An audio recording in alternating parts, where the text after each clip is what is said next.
Hello everyone, welcome back to the channel. आज की इस वीडियो में हम ये पढ़ेंगे कि नेशनल इनकम को हम कैसे कैलकुलेट कर सकते हैं एक्सपेंडिचर मेथड से, यानी कि व्यय विधि से। ठीक है, जैसे कि इसके नाम से पता लग रहा है, व्यय विधि यानी कि खर्चे वाली विधि। तो इसमें हम जो है खर्च के रूप में ही नेशनल इनकम को मापते हैं। ठीक है, इसे कॉन्सेप्ट आप समझो थोड़ा सा। देखिए, हम जैसे कि इसके नाम से पता लग रहा है एक्सपेंडिचर यानी खर्च। अब खर्च किस पे होता है? अंतिम वस्तुओं सेवाओं पर होता है। ठीक है, अंतिम वस्तुओं सेवाओं पर क्या होता है? खर्च होता है। और वो खर्च कौन करता है? एक देश के लोग करते हैं, जाहिर सी बात है। ठीक है, सिंपल सी बात है, एक देश के लोग ही तो खर्च करते हैं। तो पता ये चला एक्सपेंडिचर मेथड में क्या होता है कि एक लेखा वर्ष के दौरान एक देश के जो लोग हैं उनके द्वारा जो है अंतिम वस्तुओं सेवाओं पर खर्च के रूप में नेशनल इनकम को मापा जाता है। ठीक है, क्लियर। और इसके अलावा यहाँ पर आप देखिए, यहाँ से जब हम खर्च निकाल लेंगे, ठीक है, यहाँ से हम नेशनल इनकम को कैसे कैलकुलेट कर सकते हैं। देखिए, क्योंकि ये माना जाता है कि जो एक लेखा वर्ष के दौरान जो अंतिम वस्तुओं सेवाओं का खर्च किया गया, ठीक है, अंतिम वस्तुओं सेवाओं पर जो खर्च किया गया वो किसके बराबर होगा? वो जीडीपी एमपी के बराबर होगा।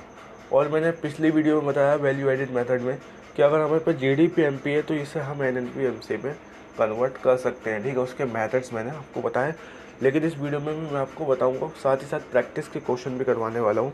तो इस वीडियो को एंड तक आपको देख, कुछ और कॉन्सेप्ट आपको समझने हैं। ठीक है, उसको अगर आप समझ लोगे तो मैं गारंटी दे रहा हूँ, तो ये मेथड आपको हलवा लगने लगेगा। जी हाँ दोस्तों, तो कौन कौन से मेथड हैं? देखिए, अंतिम व्यय के प्रकार बता रखे हैं। ठीक है, अंतिम व्यय के प्रकार कौन कौन से? निजी अंतिम उपभोग व्यय, सरकारी अंतिम उपभोग व्यय, ठीक है, निवेश व्यय और आपका शुद्ध निर्यात। ये चार हमारे पास दे रखे हैं। तो ध्यान से समझिए, निजी अंतिम उपभोग व्यय का मतलब क्या है? निजी का मतलब प्राइवेट होता है, आपको पता है। निजी अंतिम उपभोग व्यय का मतलब क्या है कि जो व्यक्ति हैं या परिवार हैं या एनजीओ वगैरह हैं, उनके द्वारा जो भी खर्च होता है ना, चाहे वो वस्तु पे हो या सेवा पे हो, ठीक है, उसको हम क्या कहते हैं? निजी अंतिम उपभोग व्यय। क्लियर हो गई बात? ठीक है। सरकारी अंतिम उपभोग व्यय, इसको समझाने की जरूरत नहीं है। सरकारी अंतिम उपभोग व्यय का मतलब क्या है? सरकार के द्वारा जो खर्च होता है उसे सरकारी अंतिम उपभोग व्यय कहते हैं। निवेश में देखिए भाई, निवेश कौन करता है? परिवार लोग करते हैं क्या? नहीं। कौन करता है निवेश? इन्वेस्टमेंट कौन करते हैं? उत्पादक करते हैं ना, उद्यमी करते हैं ना। तो उत्पादकों के द्वारा जो खर्च किया जाता है अंतिम वस्तुओं सेवाओं पर, उसको हम कहते हैं निवेश व्यय। ठीक है, तो देखिए, इस तरीके से टोटल खर्च, पूरा व्यय तो एक ही है, लेकिन इसको कैटेगराइज कर दिया, बांट दिया कि कौन कौन खर्च करता है एक देश में। ठीक है, खर्च तो टोटल ही हमारे पास रहेगा, लेकिन कौन कौन खर्च करता है? निजी लोग खर्च करते हैं, सरकार खर्च करती है, उत्पादक खर्च करते हैं। ठीक है। अब दोस्तों, जो निवेश व्यय होता है ना, इसके भी दो प्रकार कर रखे इन्होंने, कि जो भाई निवेश व्यय होता है यानी निवेश पर जो खर्च होता है वो भी दो तरीके से होता है। तो इसलिए हम दोनों को पढ़ेंगे। एक होता है स्थायी निवेश और एक होता है माल सूची निवेश। स्थायी निवेश का मतलब क्या है? मान लीजिए जो उत्पादक हैं वो मशीन खरीद लें डायरेक्ट। ठीक है, उत्पादन करने के लिए वो मशीनों को खरीद रहे हैं। ठीक है, प्लांट खरीद रहे हैं, ज़मीन खरीद रहे हैं। तो ये क्या है? एक स्थायी निवेश है। ठीक है, वो स्थिर रहेगी, मशीन तो स्थिर रहेगी, ठीक है, ख़त्म थोड़ी ना होगी। तो ये स्थायी निवेश है। लेकिन जो माल सूची निवेश का मतलब क्या होता है कि स्टॉक में परिवर्तन करना। ठीक है, स्टॉक में परिवर्तन करना।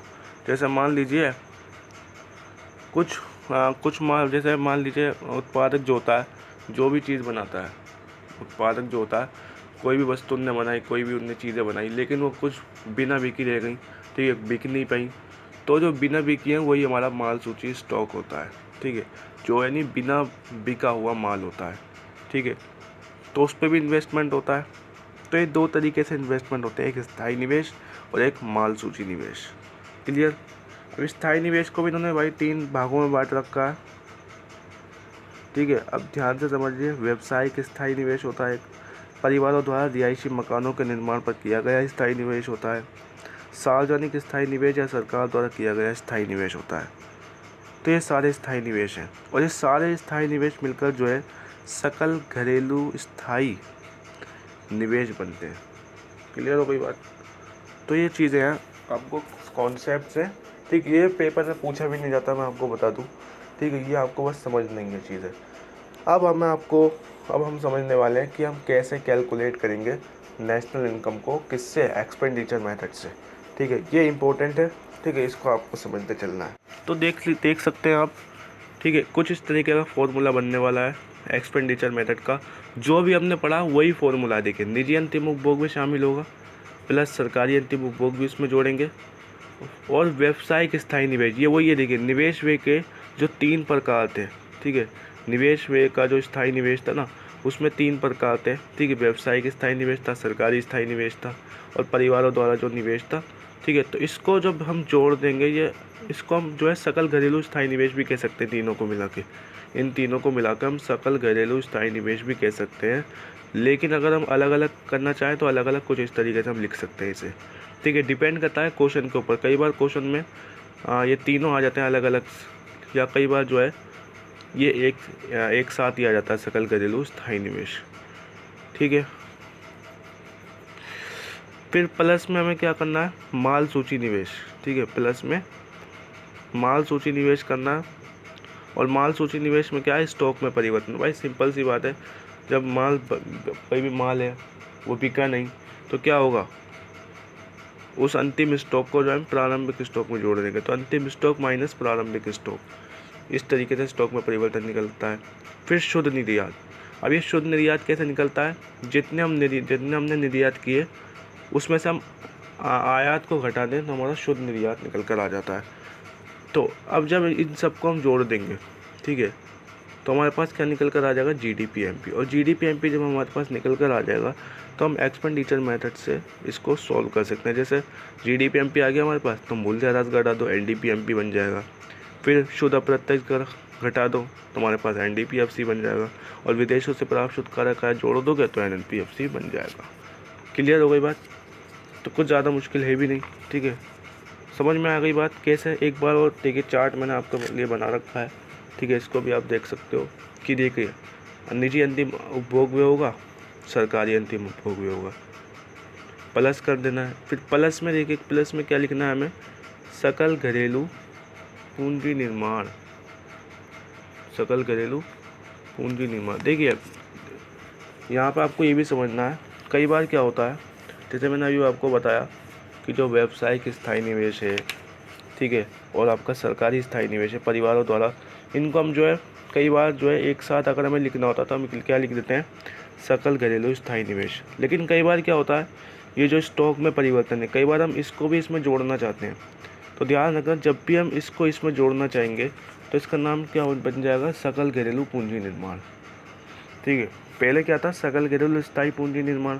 लेकिन अगर हमने इसमें स्टॉक में परिवर्तन भी ऐड कर दिया और हमें जो है एक ही साथ इसको दिखाना है तो हम क्या कहेंगे, सकल घरेलू पूंजी निर्माण। ठीक है, तो अंतिम उपभोग व्यय प्लस, यानी कि निजी अंतिम उपभोग व्यय, सरकारी अंतिम उपभोग व्यय और सकल घरेलू पूंजी निर्माण प्लस शुद्ध निर्यात। ठीक है, और जैसे ही हम इसको कर देंगे तो वहाँ पे GDP-MP निकल कर आ जाएगा। फिर डेप्रिसिएशन घटा दो, फिर NIT घटा दो, और फिर विदेशों से प्राप्त शुद्ध कारक आय को जोड़ दो। ठीक है, सिंपल सा फंडा है, कोई ज़्यादा मुश्किल काम नहीं है। प्रैक्टिस करेंगे हम। तो आइए, मैं आपके सामने क्वेश्चन पढ़ रहा हूँ। ठीक है, और इसको हम जो है सॉल्व करेंगे। ठीक है, तो क्या लिखा हुआ क्वेश्चन है, क्वेश्चन को समझना है पहले, सबसे पहले हमें कि क्वेश्चन क्या है कि बाजार मूल्य पर शुद्ध राष्ट्रीय उत्पाद का परिकलन करें। ठीक है, क्वेश्चन को समझना है। क्वेश्चन में क्या कहा गया है, क्वेश्चन में कहा गया है, देखिए यहाँ पे जो है कंफ्यूज करने के लिए बिल्कुल शुद्ध हिंदी का इस्तेमाल किया गया है, तो आपको घबराना नहीं है। ठीक है, मेरे साथ आप बने रहिए, मैं आपको पूरी तरीके से इसको समझा दूंगा। तो बाजार मूल्य पर तो समझ में आ गया, बाजार कीमत पर, यानी बाजार कीमत पर निकालना है, यानी कि MP पे हमें निकालनी है कोई चीज़। बाजार कीमत पर क्या निकालना है, शुद्ध राष्ट्रीय उत्पाद। मैंने आपको बताया था, चाहे आप राष्ट्रीय उत्पाद के लो या राष्ट्रीय आय के लो, चाहे आप घरेलू उत्पाद के लो या घरेलू आय के लो, दोनों ही सेम होते हैं, बोथ आर सेम।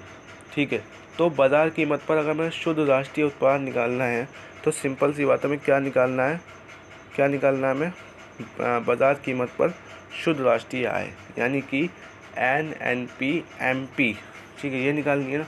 तो इसको निकालने के लिए क्या करेंगे, तो इसको हम जो है एक्सपेंडिचर मेथड से सॉल्व करते हैं। देखिए, तो उसमें क्या करना होता है, आप चार्ट देख सकते हैं पीछे जाके क्या करना होता है। तो सबसे पहले उसमें निजी अंतिम उपभोग व्यय जोड़ा जाता है। तो निजी अंतिम उपभोग व्यय यहाँ पे दिख रहा है कहीं, जी हाँ दिख रहा है, बिल्कुल ये रहा। तो निजी अंतिम उपभोग व्यय को जोड़ देंगे। ठीक है, सरकारी अंतिम उपभोग व्यय भी दिख रहा है, तो इसको भी हम जो है जोड़ देंगे। इसके बाद देखिए यहाँ से थोड़ा सा बच्चों को कन्फ्यूज़न होती है। इसके बाद हमें क्या करना होता है, इसके बाद हमें सकल देशीय अचल पूंजी निर्माण, ये आपको दिख रहा है, इसको जोड़ना है। इसको क्यों जोड़ना है, अगर आप चार्ट को दोबारा देखेंगे तो चार्ट में आपको पता है कि देखिए जो सकल घरेलू पूंजी निर्माण होता है वो किससे बना होता है, सकल घरेलू स्थायी पूंजी निर्माण और स्टॉक में परिवर्तन से होता है। तो अगर ये दे रखा है तो फिर इसमें स्टॉक में परिवर्तन को भी ऐड करना पड़ेगा। लेकिन अगर हमारे पास ये है सकल घरेलू पूंजी निर्माण पहले से ही मौजूद है तो हमें अलग से स्टॉक में परिवर्तन को ऐड करने की ज़रूरत नहीं है। समझ में आ गई? फिर समझो कि अगर हमारे पास पहले से ही क्वेश्चन में सकल घरेलू पूंजी निर्माण दे रखा है तो अलग से इसको स्टॉक में परिवर्तन जो अलग से जोड़ने की ज़रूरत इसको नहीं है। क्यों? क्योंकि ये इसी का पार्ट है। अगर ये आ गया, ठीक है, क्वेश्चन में ये दे रखा है तो समझो कि स्टॉक में परिवर्तन उसमें ऐड पहले से ही है। ठीक है, क्लियर? तो लेकिन अगर ये दे रखा है सकल घरेलू स्थायी पूंजी निर्माण दे रखा है तो फिर हमें स्टॉक में परिवर्तन जोड़ना पड़ेगा। ठीक है, क्वेश्चन में आप देख सकते हैं सकल देशीय अचल पूंजी निर्माण। तो क्वेश्चन में क्या है, सकल देशीय अचल पूंजी निर्माण। देखिए यहाँ पे समझिए, सकल घरेलू स्थिर पूंजी निर्माण, इसका मतलब ये है सकल घरेलू अचल का मतलब स्थिर पूंजी निर्माण। तो हमें कौन सा वाला दे रखा है, सकल घरेलू स्थायी पूंजी निर्माण, यही तो दे रखा है। तो यानी इसका मतलब हमें इस क्वेश्चन में स्टॉक में परिवर्तन जोड़ना पड़ेगा। ठीक है, तो स्टॉक में परिवर्तन हमें दे रखा है, जी हाँ बिल्कुल दे रखा है। ठीक है, तो इसको भी जोड़ देंगे तो हमारे पास ये चीज़ क्लियर हो गई। अच्छा, उसके बाद हमें शुद्ध निर्यात, निवल निर्यात का मतलब शुद्ध निर्यात, तो इसको भी जोड़ देंगे। जैसे इसको हम जोड़ेंगे हमारे पास क्या निकल कर आ जाएगा, हमारे पास निकल कर आ जाएगा जीडीपी एमपी। अब इस जीडीपी एमपी में से हम क्या निकाल देंगे, डेप्रीसिएशन घटा देंगे, क्या निकल कर आएगा, एनडीपी एमपी। अब एनडीपी एमपी हमारे पास आ चुका है। ठीक है, लेकिन हम इसे एनडीपी एफसी में कन्वर्ट नहीं करेंगे। क्यों? क्योंकि क्वेश्चन में हमसे क्या पूछा गया है, एनएनपी एमपी पूछा गया है। अब एनएनपी एमपी अगर हमें निकालना है तो सिंपल सी बात है, क्या करना है, एनडीपी एमपी में क्या करना है, विदेशों से प्राप्त शुद्ध कारक को डायरेक्ट जोड़ देना है। तो हमारे पास क्या निकल कर आ जाएगा, एनएनपी एमपी निकल कर आ जाएगा। तो ये हमारा क्वेश्चन इस तरीके से हो सकता है। ठीक है।